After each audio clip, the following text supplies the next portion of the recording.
Howdy physics lovers, welcome to your YouTube channel physics love. और आज मैं आपके लिए लेके आया हूं फिजिक्स लव सैंपल पेपर के चैप्टर 3 करंट इलेक्ट्रिसिटी क्लास 12 के नेक्स्ट 5 क्वेश्चंस, जो कि प्रीवियस ईयर क्वेश्चंस भी हैं और इंपॉर्टेंट क्वेश्चंस भी हैं। तो चलिए स्टार्ट करते हैं फर्स्ट क्वेश्चन से। Two wires, one of manganin and the other of copper have equal length and equal resistance. Which one of these wires will be thicker? So इस क्वेश्चन में कहा है कि हमारे पास दो वायर है, एक मैंगानीन है और दूसरा वायर है हमारा कॉपर। ठीक है, मैंगानीन एंड कॉपर। और दोनों ही वायर की जो लेंथ है L1 L2 के इक्वल है। दोनों वायर की लेंथ सेम है, दोनों वायर का रेजिस्टेंस भी सेम है। इसका मतलब R1 is equal to R2। मैंने सेकेंड वायर कॉपर को कंसीडर किया है और फर्स्ट वायर मैंने मैंगानीन को कंसीडर किया है।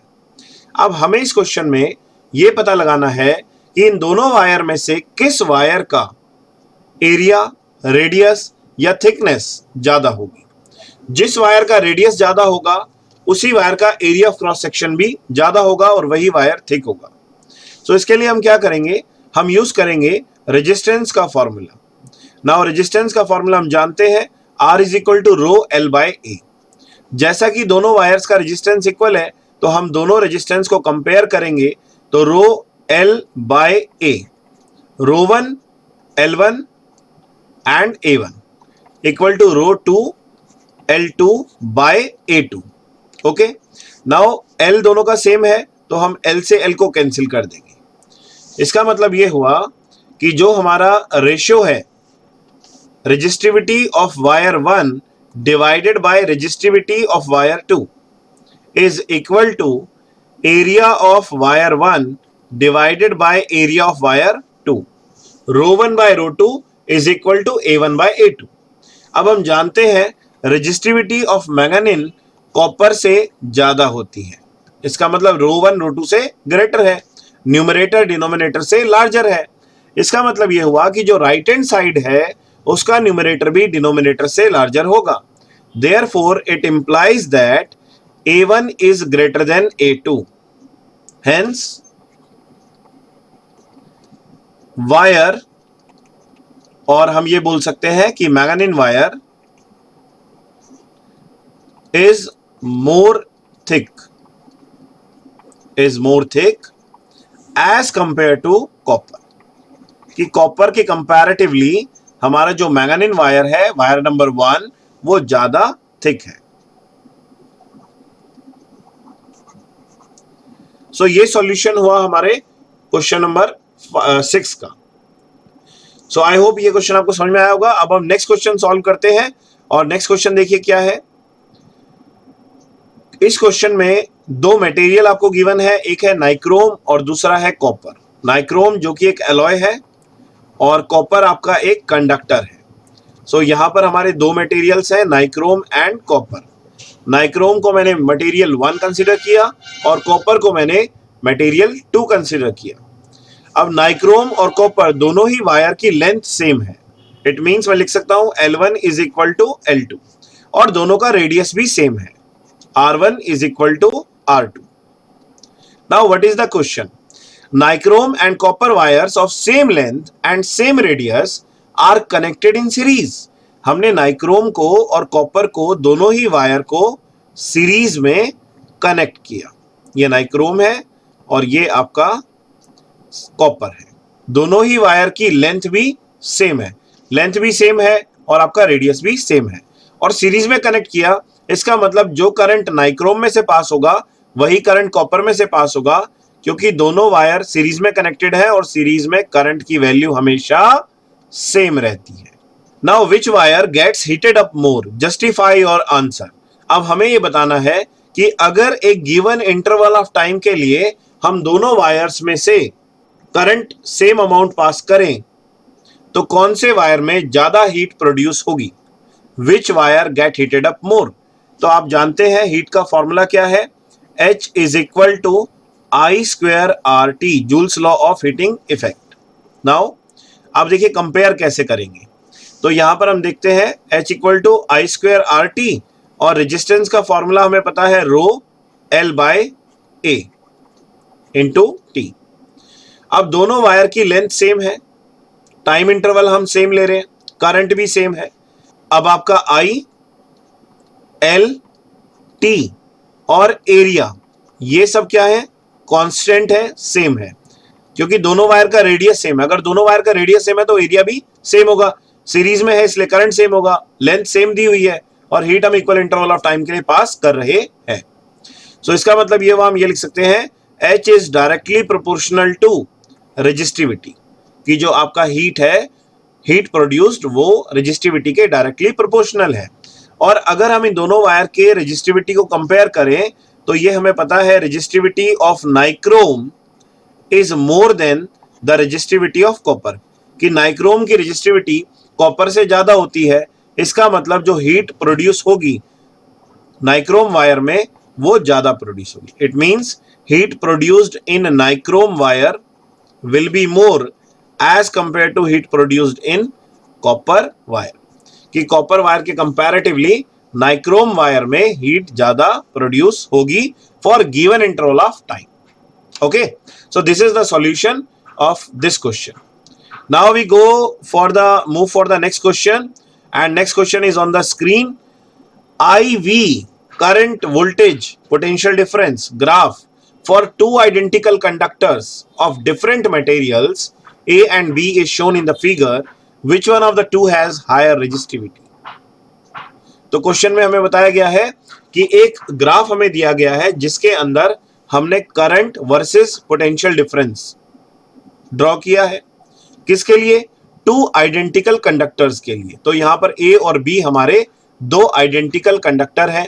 Identical in respect of dimensions. Identical जब बोले इसका मतलब डायमेंशंस की टर्म में वो सेम है, लेकिन दोनों का जो मटेरियल है वो डिफरेंट है।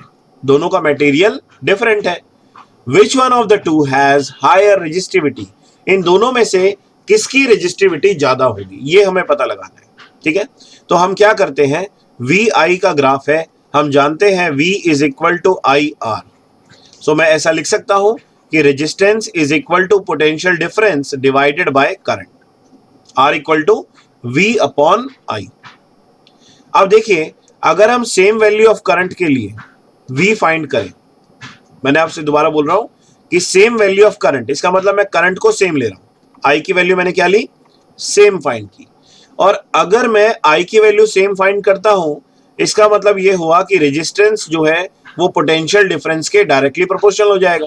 अगर हमने आई को सेम कर दिया, कांस्टेंट कर दिया, तो आपका जो आर है वो पोटेंशियल डिफरेंस के डायरेक्टली प्रोपोर्शनल हो जाएगा। अब सेम वैल्यू ऑफ करंट पे आप रेजिस्टेंस देखिए, इस आई की वैल्यू पे जो करंट की वैल्यू है उस पर पोटेंशियल डिफरेंस देखते हैं। ये देखिए, ये है पोटेंशियल डिफरेंस कंडक्टर बी का और ये है पोटेंशियल डिफरेंस कंडक्टर ए का। अब डायग्राम देख के हमें पता चल रहा है कि potential difference of A is more than potential difference of B. It means ये इंप्लाई क्या करता है, ये हमें बताना चाह रहा है कि पोटेंशियल डिफरेंस कंडक्टर ए का कंडक्टर बी के पोटेंशियल डिफरेंस से ज्यादा है for same value of current, for same value of current, अगर हम करंट की सेम वैल्यू लेते हैं तब। ओके, और इसका मतलब यह हुआ कि resistance of conductor A is more than resistance of conductor B and resistivity of conductor A is more than resistivity of conductor B, क्योंकि दोनों ही कंडक्टर आइडेंटिकल हैं, दोनों ही कंडक्टर की लेंथ और एरिया दोनों ही क्या होंगे, सेम होंगे, क्योंकि क्वेश्चन में बोला है दोनों ही कंडक्टर आपके आइडेंटिकल हैं। आइडेंटिकल का मतलब उनके डायमेंशंस जो होंगे वो सेम होंगे। और हम जानते हैं रेजिस्टिविटी का formula R equal to rho L by A, तो रेजिस्टिविटी यहां से क्या आएगी, that is R A by L. अब रेजिस्टेंस हमने यहां देख लिया, तो ये क्या पता चला कि रेजिस्टिविटी जो है वो रेजिस्टेंस के डायरेक्टली प्रोपोर्शनल है, क्योंकि ए और एल यहां पर कांस्टेंट है। Okay, now move for the next question. अब अगले क्वेश्चन की ओर बढ़ते हैं। तो नेक्स्ट क्वेश्चन स्टार्ट करने से पहले मैं आपको बता दूं, आप फिजिक्स लव सैंपल पेपर के सभी क्वेश्चंस देख सकते हैं। उसके लिए आपको क्या करना होगा, आपने YouTube सर्च इंजन में डालना होगा #फिजिक्स लव विदाउट स्पेस, इसमें कोई स्पेस नहीं होना चाहिए, physics love PYQ previous year questions, और चैप्टर नंबर लिख देंगे 3। हैशटैग फिजिक्स लव PYQ3 जैसे ही आप एंटर करेंगे तो ये जो हमने फिजिक्स लव सैंपल पेपर की सीरीज बनाई है इसके उस पर्टिकुलर चैप्टर के आपको क्वेश्चंस मिल जाएंगे। अभी ज्यादा वीडियो नहीं है लेकिन आने वाले दिनों में इसमें नंबर ऑफ क्वेश्चंस आपको कंटेंट मिल जाएगा। और सजेशन बॉक्स में, कमेंट बॉक्स में आप जरूर बताइएगा जो भी आपके सजेशंस हो कि हम इसको और कैसे इंप्रूव कर सकते हैं। Your suggestions are welcome and please share with your friends too. अपने फ्रेंड्स के साथ भी आप शेयर करिए ताकि सभी का बेनिफिट्स हो सके। तो आगे करते हैं next question solve. Two metallic wires are connected across first in series and then in parallel across a DC supply. कि हमने क्या किया, दो रजिस्टर्स हैं, मेटालिक रजिस्टर्स, एक है R1 और दूसरा है R2। इन दोनों रजिस्टर्स को हमने सीरीज और पैरेलल में कनेक्ट किया। मान लीजिए पहले एक बार सीरीज में कनेक्ट कर दिया ऐसे, और फिर दोनों रजिस्टर्स को हमने पैरेलल में कनेक्ट किया। एक बार सीरीज में कनेक्ट किया और दूसरी बार हमने इसको पैरेलल में कनेक्ट किया। Plot of IV graph is shown for two cases. दोनों ही केसेस का, मान लीजिए केस A है और ये केस B है, दोनों ही केसेस का ग्राफ प्लॉट किया गया है, दिखाया गया है। Which one represents a parallel combination of the resistors. इन दोनों में से कौन सा कॉम्बिनेशन पैरेलल का है ये हमें बताना है। और ये क्वेश्चन CBSE भुवनेश्वर 2015 में आया है और आपको अपने आंसर को जस्टिफाई भी करना है। तो देखिए कैसे फाइंड करेंगे। अब इसके लिए कॉन्सेप्ट क्या है, यहां पर कॉन्सेप्ट है आपको पता होना चाहिए कि पैरेलल कॉम्बिनेशन में इक्विवेलेंट रेजिस्टेंस आपका मिनिमम होता है, स्मॉल होता है as compare to series combination. तो जिसका रेजिस्टेंस मिनिमम होगा, मिनिमम रेजिस्टेंस जिसका होगा वही रिप्रेजेंट करेगा पैरेलल कॉम्बिनेशन को। मिनिमम रेजिस्टेंस जिसका होगा वही रिप्रेजेंट करेगा पैरेलल कॉम्बिनेशन को। ठीक है, ये कौन सा है, इक्विवेलेंट रेजिस्टेंस है, मिनिमम इक्विवेलेंट रेजिस्टेंस। तो अब इसमें से रेजिस्टेंस किसका कम है, उसके लिए हम दोबारा से वही कॉन्सेप्ट लगाएंगे, R = V/I। Same value of I के लिए हम पोटेंशियल डिफरेंस की वैल्यू फाइंड करेंगे। सो देखिए इस केस में आपका VB ये है और ये है VA। तो ग्राफ देख के आप बता सकते हैं कि VA is larger than VB, कि potential difference for situation A is more then for situation B। और जिसका पोटेंशियल डिफरेंस लार्जर है उसका रेजिस्टेंस भी लार्जर है, जिसका पोटेंशियल डिफरेंस स्मॉलर है उसका रेजिस्टेंस भी स्मॉलर है। For same value of current that is I। तो यहां पर हम बता सकते हैं कि सेम वैल्यू ऑफ करंट के लिए VA जो है वो VB से लार्जर है, इसका मतलब RA RB से लार्जर है। या ये कहें कि RB जो है वो मिनिमम रेजिस्टेंस है ना, स्मॉल रेजिस्टेंस है as compare to A। Therefore case B represents parallel combination. जिसका इक्विवेलेंट रेजिस्टेंस कम होगा वही रिप्रेजेंट करेगा पैरेलल कॉम्बिनेशन को। So RB is less than RA, इसका मतलब जो केस B है वो हमारा रिप्रेजेंट कर रहा है पैरेलल कॉम्बिनेशन। ओके, तो ऐसे इस क्वेश्चन को हम सॉल्व कर सकते हैं, यहां पर ये कॉन्सेप्ट लगेगा। अब बात करते हैं नेक्स्ट क्वेश्चन की, और नेक्स्ट क्वेश्चन है हमारा ये। इस क्वेश्चन में देखिए IV graph for metallic wire at two different temperature. ये IV ग्राफ दिया है दो अलग अलग टेम्परेचर पे। Which of the two temperature is lower and why. इन दोनों में से कौन सा टेम्परेचर लो है और क्यों है। तो यहां पर जो कॉन्सेप्ट लगेगा वो वही लगेगा जो भी हमने कुछ देर पहले प्रीवियस क्वेश्चन में लगाया था। Resistance is directly proportional to temperature, क्योंकि वायर क्या है, मेटेलिक है, और कंडक्टर्स में टेम्परेचर के इंक्रीज करने से रेजिस्टेंस भी इंक्रीज होता है। सो जिसका रेजिस्टेंस ज्यादा होगा उसका टेम्परेचर भी लार्जर होगा। और रेजिस्टेंस का पता लगाने के लिए फिर दोबारा से वही काम करेंगे, क्या करेंगे, सेम वैल्यू ऑफ करंट पर हम यहां पर दोबारा से पोटेंशियल डिफरेंस कंपेयर करेंगे। ठीक है, सो R = V/I। I जब आपका सेम होगा तो आप R को V के डायरेक्टली प्रोपोर्शनल कंसीडर करेंगे। अब मैंने ये I की वैल्यू ली तो इस पे हम देख सकते हैं किसका V लार्जर है, किसका V स्मॉलर है। तो ग्राफ देख के पता चल रहा है कि V2 is larger than V1, और अगर V2 V1 से लार्जर है इसका मतलब R2 R1 से लार्जर है ना। R2 R1 से लार्जर हो जाएगा, और जिसका रेजिस्टेंस लार्जर है उसका टेम्परेचर भी लार्जर है। इसका मतलब T2 is greater than T1। अब क्वेश्चन में पूछा था विच of the to temperatures is lower and why, तो हम बता सकते हैं T1 टेम्परेचर